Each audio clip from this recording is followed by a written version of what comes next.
Yo, NBA fans! The Kraken Fajardo, nasa roster ng Warriors? Siya na nga ba ang bagong big man na ipapares kay Kerry? Pag-usapan natin yan, kaya wag na nating patagalin pa. Tara na, let's go!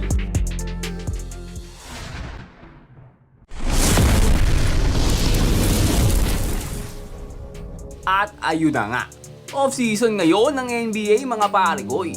At nagsisilipatan na nga ng iba't ibang team sa mga players sa NBA. Kanya-kanyang moves ang ginagawa ng mga NBA teams para magkaroon ng tsansang mauwi ang kampyonato next season. At isa na nga riyan ng Warriors. Maraming ang nag-aabang dito, lalo na ang mga fans kung sino nga ba ang next na kukunin nila at idadagdag kay Green, Butler at Kerry para magsilbing suporta sa kanilang championship run. Malaking what if kasi ang nangyari nitong nakaraang playoffs kung naaalala nyo. Na-injured lang naman kasi itong si Steph Curry sa second round kontra kila Anthony Edwards.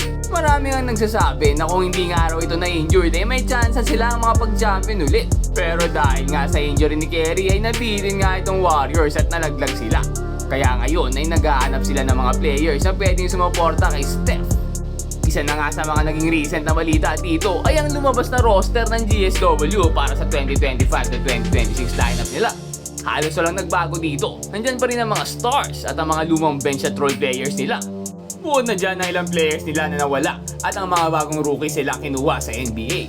Pero kung titingnan mo ng maigi at sisipatin mo, ay nakakagulat dahil nandyan ang ating kababayan na si Junmar Fajardo sa lineup. Ang 8-time MVP ng PBA na si The Kraken isinali sa roster ng Golden State. Napakalupit talaga nitong si Junmar. Umabot pa hanggang NBA. Pero sa mga hindi nakakaalam no, mga pare ko, ito ay biro lang. Hindi po ito totoo at fake news lang yan. Kasi sa totoo nga niyan Warriors na nga lang ang walang bagong dagdag na player sa kanilang lineup ngayong off-season. Lahat nga ng teams ay nagsisiguhana ng mga bagong players. Nagsisilakasan at bumubuo ng kanilang mga championship lineup. Bukod na nga lang dyan ay ang Warriors na mukhang iaasa na nga lang ang lahat ng future nila dito kay Kerry.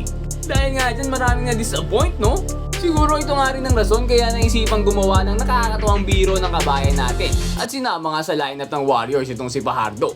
Nakita nga ito ng mga American fans no? At talagang gulat na gulat ang reaksyon nila.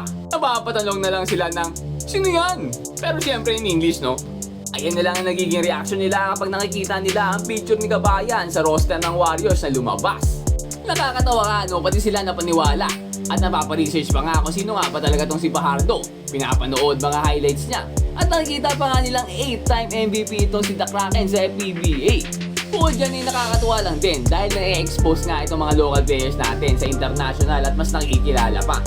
At syempre nakita na nga rin niya ng mga PBA players at coaches ang meme na ito. Ang iba'y napatanong bakit nandiyan si Junmar?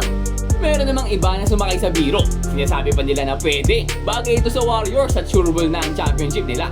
Pero pati nga mismo kay Fajardo ay umabot na rin ang balita na yan. Nung nakita niya, napasabi na lang siya ng tinawanan lang. Very humble at very sport talaga nitong si Fajardo. Pero ayun nga, hanggang ngayon nag-aabang pa rin ang mga fans ng Warriors sa next move nila para sa next season. Hindi mo pa rin kasi pwedeng hindi isali itong si Kerry sa championship conversation. Dahil kahit mag-38 na to next year, ay sobrang deadly pa rin niya sa court. Kaya kayo, ano sa tingin nyo?